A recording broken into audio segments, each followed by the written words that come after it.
What's up guys, Tech and Tyler, and today I'm going to be showing you this pretty cool old, not really sure what year it's from, fluorescent slash incandescent tester. Now this is a pretty unique fixture here because I've seen a couple of different types of fluorescent testers and incandescent testers, but this one is an all-in-one unit. I'm not too sure of the age of it and the actual branding of it besides the name that's on the front of it right here, but it's overall though pretty unique. Even though I can't find any information on it, it's still really useful, and it's also really handy to have something like this, because this can do all sorts of different types of things. Also, apologies for being late on posting videos. It's been pretty busy.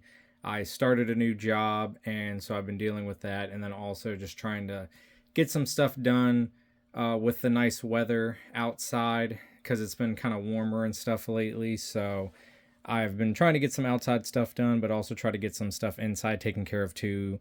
So everything's been kind of all over the place. So I'm like probably about 4 weeks to a month behind on posting videos. So my apologies for that. I need to start getting back into the regular schedule of posting every Sunday like I do. So stick around, and the schedule should be going back to normal hopefully soon. I'm just trying to get everything worked out since I've had to change a whole lot of stuff. But just wanted to give that little clarification there. But anyways, back to the fixture here.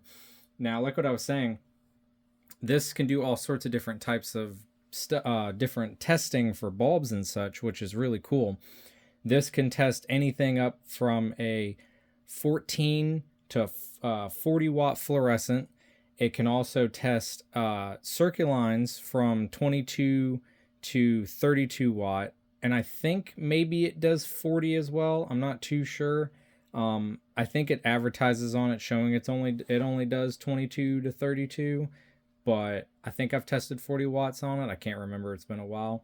But it also tests mogul base incandescence and medium base incandescence. So there are markings on the top of the fixture here that you can see shows where the bulbs would be. So like right here, 14 watts here, 15, 20, 25, and then it's 40 up higher out of the camera.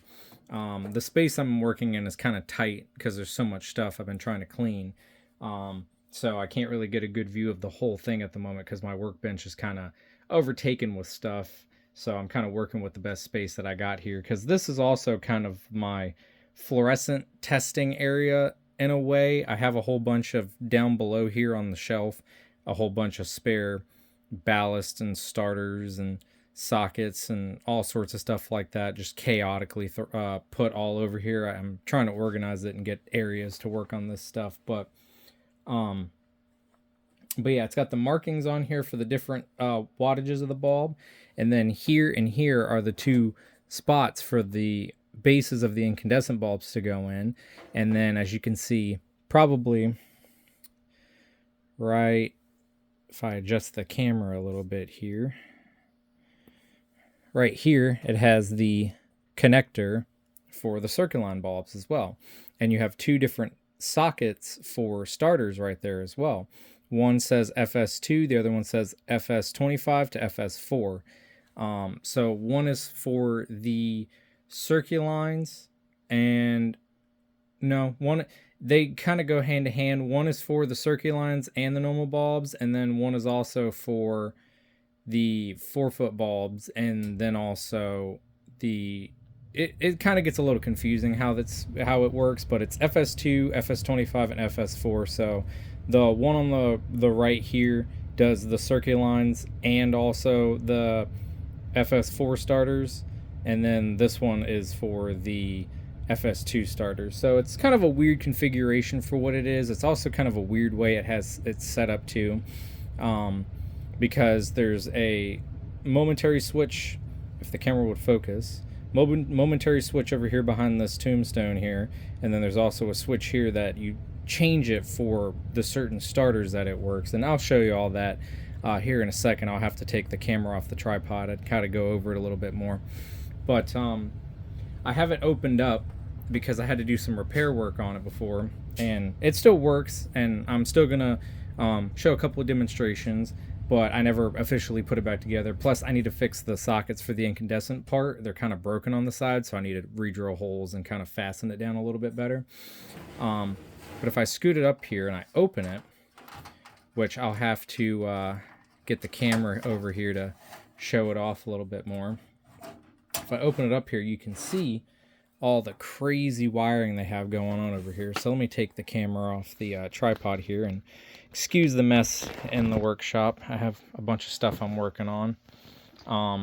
But if we look in here, we can see we have a old advanced preheat ballast here that is the 40 watt bulb, but this one also is what's controlling the 30 watts and the 25s and all that. So it's doing different ones, but this, it says on it, it's for one 40 watt lamp.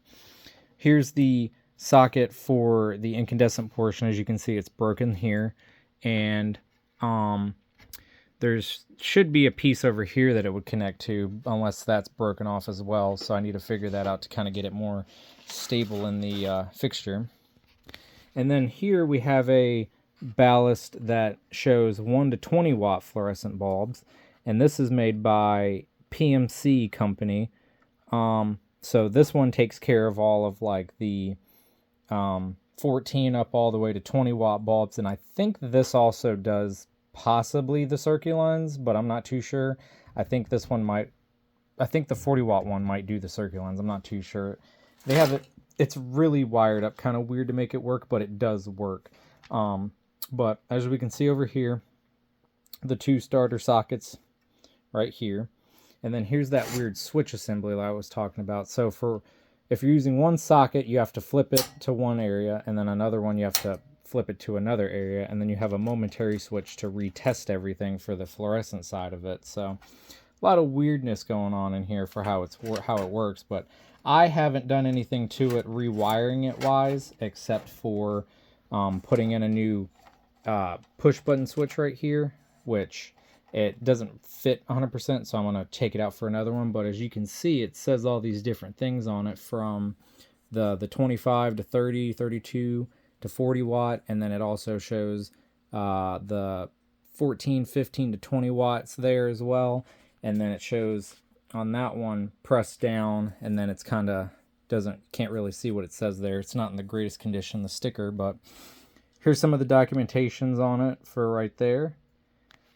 Then as you can see, it shows all the different wattages going up, and then the brand on it, which is called Fluor-O-lamp tester. So it's a combination of fluorescent and incandescent for the name for it, which is kind of interesting. But let me get it all set back up here. What's also really cool too about this fixture is this piece here, this socket is on a piece of metal that just slides, so you can adjust it for the different size bulbs, which is pretty neat. So let me kind of scoot this over a little bit so get this in the camera angle more. So for example, let's say I wanted to test this this FS20 bulb right here, which it's a little dirty. It came out of an old fixture. I still need to clean it. But let's say we wanted to test this out. All you have to do is pop it into the one side, pop it into the other side, click it in, which I put a new starter on the left, not a starter, socket on the left side of it. It's a better one that was on it, and I'm going to replace that one too, because the ones that were on it were kind of iffy. They were really tight, and they did not like to have bulbs put in them. So this one is way smoother, but that one's not as bad as the one that was on the left side here, but I'm still going to replace it. I just have to take it apart and disconnect a bunch of stuff, but I haven't really had time to fiddle with it as much. And like I said, there's a bunch of work to this I'm going to do. I need to go over it and clean it, but I've had this now for a long time. I've probably had this thing for the past maybe 10 years now or more. Maybe almost 10 years. I can't remember, but it's been a really long time, but I've had this for quite a while now, and it's come really, really handy for sure. So with this bulb being in it, which is the 20 watt FS20, or the F20 T12 20 watt bulb here. Sorry, I'm jambling up on my words here. If I grab a starter, which I'll just grab a random one out the pile, and so we'll use this newer Sylvania FS2 starter. So put it in the socket here, and then it's not cutting on at the moment, even though it has power on it. So what I'm going to do is I'm going to flip the switch, and boom, there you go. So the up position of the switch lets you test all of the lower wattage stuff, whereas down lets you test all of the higher stuff for like that F40 and all that, and the circuit lines. And if you're curious of what happens when you flip the switch with this on to the F40, it does this. It gets brighter. So it's using now the F40 ballast versus the F20 ballast. So if I flip it back down, it gets dimmer, and now it's using the normal ballast. So you can see the difference in when you flip the switch what does what. So but yeah, so testing it, it comes on, it shows, you know, the bulb works, the starter's good, and then you have a test button right here that if I flip it, push it down, momentary switch, let you cut it on and off a couple times to be able to, you know, make sure the bulb and everything is good. So cool little feature there. So let me take this out, and we'll take out the F20 bulb, and I will put in a F40 bulb, which I had one sitting around in this area, I thought, somewhere, but I must have moved it, but not too sure where it went. So I will grab one out of this box right here behind me. So now I have a F40 bulb, which is just a True Value branded bulb. Nothing crazy about it. So I'm going to slide down the socket here, get one into the socket, one into the other socket. And since we're still on the F20 bulb mode, it's just going to sit here and blink. It's not going to work correctly. So I got to flip it down to the other position for the F40. And so now what I'll do is I will take one of these starters here, which are FS40 Watchdogs. These are really nice starters. They're getting kind of harder to come across. I bought some recently that I found, and they all work, which is good, and they're in really good condition too. They practically look brand new. I really like these ones because I just love that that text and the font that's on here, and how they're not black, but they're gray, that kind of like that industrial, like gunmetal kind of gray look to them. So they look really cool. These are really nice starters. They're some of my favorite ones. So if I put that starter in here, as we can see, bam, it cuts on no problem. So if I flip this button down a couple of times,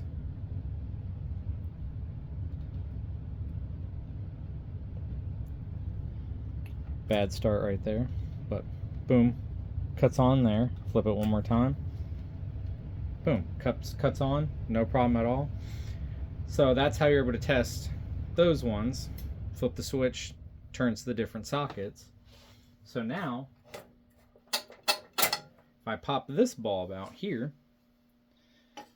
and I grab a, let's say for example I grab, excuse me one second, a Circuline bulb, which is a 22 watt Circuline.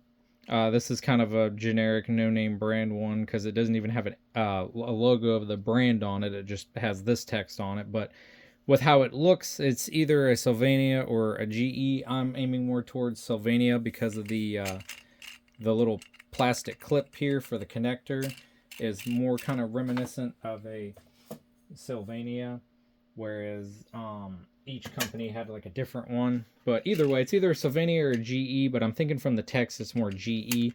But either way, it's still a good bulb. So now what I'm going to do is I'm going to connect this bulb to here, which as you can see, it automatically comes on, but I got to flip it down so it's not so bright. So now we're on the, I want to say it's still the FS25 circuit for it. So if I flip it, hit the button, it doesn't want to work because now we're on the lower wattage side of everything. But if I flip it over, cuts on now. So I think this is using the other ballast to test it. So it looks quite bright, a little brighter than it should be. But if I turn it down, it's way too dim. So you got to put it on the FS4 circuit in order for it to work. Which, I mean, these bulbs are kind of bright in the first place, but the FS4 circuit is how it works. Because, for example, if I take out the starter for the FS2 circuit, cut it on, and I hit the button, as you can see, it's working. Where if I put the FS2 starter back in and flip it and try to cut it on, it's going to take a little bit for it to cut on because the FS2 starter is not designed for the 22 watt bulb. So it kind of shows you that you can't run it on the FS2 side, you have to run it on the FS4 side. So that's a 22 watt bulb there for demonstration on that one. So now if I grab a different bulb, which I'm just kind of grabbing random bulbs that are behind me. This one doesn't look like it would work, so let me grab this one because this one is brand new. So now if I put a 32 watt bulb on here, as you can see, it works because it does say that it goes from 22 to 32. So this one's working now. So still same thing, running off the FS4 circuit. Nice and bright, works really good. So let me hit the button.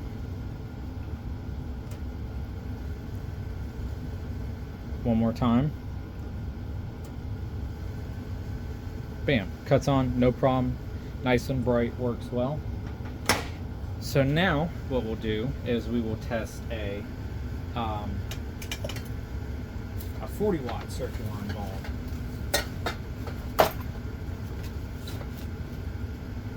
So now we'll test one of these big circular bulbs, which these F40 circular bulbs are getting pretty hard to come across.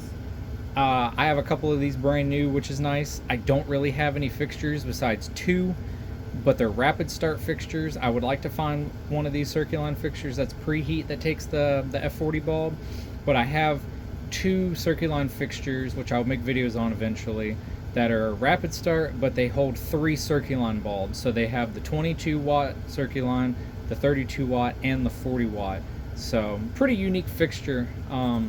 It came out of an old building that was abandoned and was getting torn down, so I saved them from getting torn down because I knew they were kind of hard to find. But if I go ahead and plug this one in, as we can see, boom, comes on, works no problem. It doesn't really show on the fixture that you can run these bulbs on it, but you can because they're technically 40 watts and there's a 40 watt ballast in it. It allows you to run it, so it works perfectly fine. So if I hit the button, it comes on no problem. Hit it one more time, boom, comes on no problem at all. So I can use this to test pretty much any circular bulb, from 22 to 32 to 40 watt. So it's good for testing those. And now, to show the last portion of the fixture, I will show it testing some incandescent bulbs. So let me grab a couple incandescent bulbs and I'll be right back. Okay, so now I have 2 incandescent bulbs. I have this pretty well used but still pretty nice old 75 watt Westinghouse incandescent. It's got some burn on the closer to the base here, so you can tell it was burned like this for a long time. Plus it's got some corrosion on the base too, because it came out of an old house. And then this is a recent addition that I got that came in an old fixture, which I'll make a video on eventually. I have now technically 3 of these. 2 of them are in really good shape. This one's not so good a shape, but when I got it, it had this in it because I got a couple of lights recently that were NEMA head. One was a NEMA head, the other one was a old Jocelyn fixture. And this came out of the Jocelyn fixture, because whoever had it had wired them both up for incandescent, and they even bypassed the mercury vapor ballast and the NEMA head for some reason to run an incandescent bulb. Not too sure why they did it, but they did. And I assume it was because the ballast wasn't really working properly, but I ended up fixing it and getting it working, so it works great.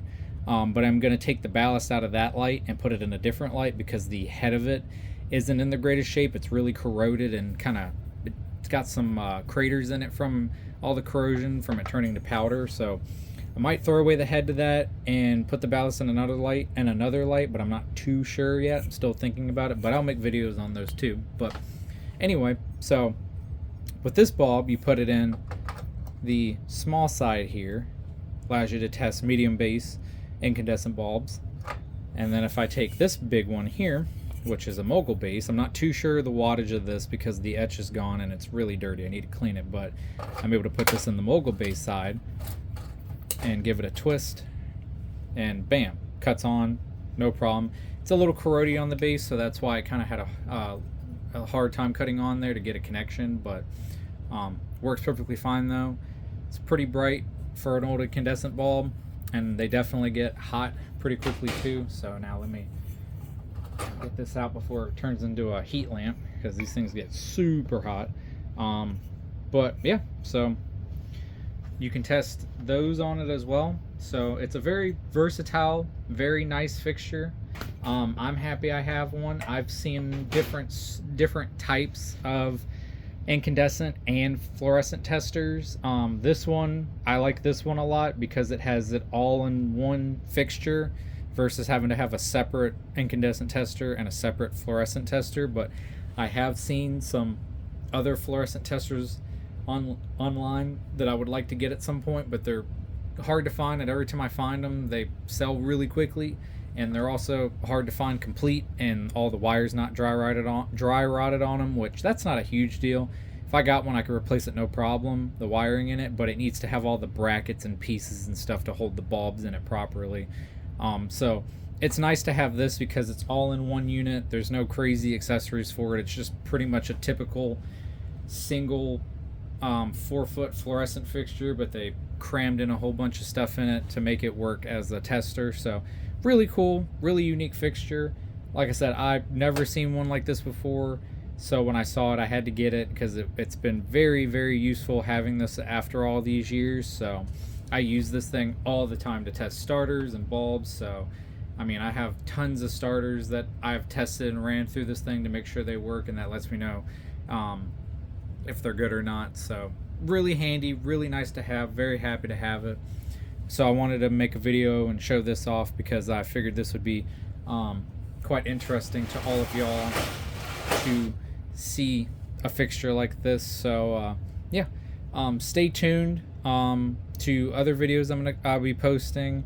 I'll probably make an update video about this at some point, about when I'm done with like repairing it all, like cleaning it up as best as I can. I'm gonna leave the patina on it. I'm just gonna give it a good wipe down, good cleaning, and I'm also gonna get the socket and everything fixed. So once I get it all squared away and fixed and taken care of, and a new cord put on it because it's kind of sketchily wired with just alligator clips, I'll make a video updating the progress on repairing this. Because I would have thought I would have had it all taken care of and fixed after having it all this time, but other stuff gets in the way, and then I kind of move on to different projects, so never really got to fully finishing this, but I still use it even though it's not finished because it's a very handy fixture. But anyway, keep on rambling. Hope you enjoyed the video. Keep a lookout for everything else that I'm going to be posting. Like I said, my apologies for being behind on a lot of stuff and not posting a video for the past 4 weeks to about a month probably now, with all the changes and stuff that's been going on and things happening. So I appreciate it for being patient and sticking around also for all the videos that I post and will be posting. So I greatly appreciate it. So stay tuned till next time, and until then, thank you.